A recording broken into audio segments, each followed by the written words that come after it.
Clicking, yes, it feels good, like, and oh my God, I feel so much realigned. I'm like, my spine is straight now.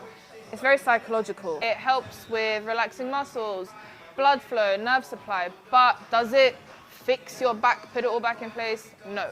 What's going to help with that is exercise. Yeah, in terms of manipulations as well, we have to think of it like this. A treatment session is 45 minutes and the manipulation is what, 30 seconds? So the importance of it is good. You know, it's a part of most treatment plans, but you need to strengthen the area. You need to make sure you're looking after yourself and everything is working right. You don't come from a 45-minute appointment just to be manipulated for 30 seconds and then call it a day.